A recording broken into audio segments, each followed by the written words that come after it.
bahwa kami bangsa Melanesia bukan rendahan, tapi kakak sendiri yang merendahkan kami dengan cara membawa-bawa kami untuk menyerang orang Jawa. Beta sebagai bagian dari ras Melanesia, asal NTT, kulit hitam, rambut keriting, sangat malu dengan pernyataan kakak. Dan bukan hanya beta, tapi semua orang Melanesia yang ada di NTT, Maluku, Maluku Utara, Papua, dan Papua Barat juga malu dengan tipu-tipu dari kakak Natalis Pigai.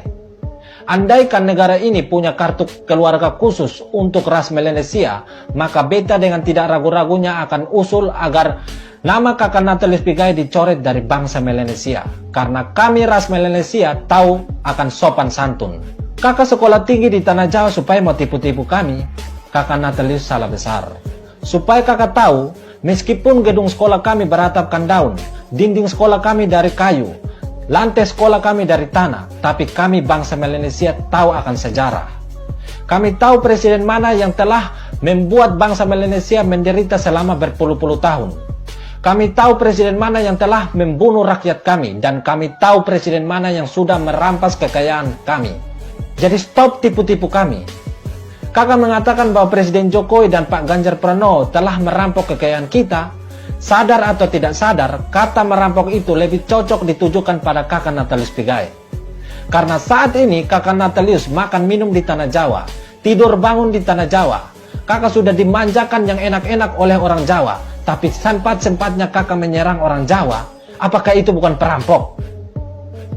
Kakak juga mengatakan bahwa Presiden Jokowi dan Pak Ganjar Pranowo serta orang Jawa Tengah menginjak harga diri bangsa Papua dengan cara mengularkan kata rasis seperti monyet dan sampah. Beta tanya pada kakak Natalis Pigai, tahun berapa, bulan berapa, dan tanggal berapa rasis seperti itu terjadi di Jawa Tengah? Tolong jawab beta. Dan yang bikin beta heran lagi, kenapa kakak libatkan Pak Ganjar Pranowo soal kejahatan pemimpin masa lalu di tanah Papua?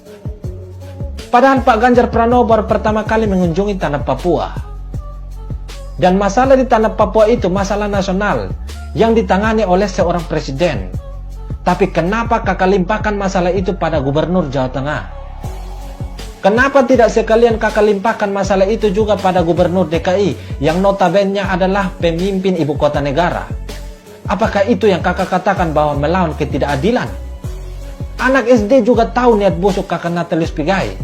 Kakak membuat narasi politik berbau provokatif antar ras, tapi kakak sendiri tidak bisa menyebut nama pemimpin masa lalu yang telah membuat kami bangsa Melanesia menderita.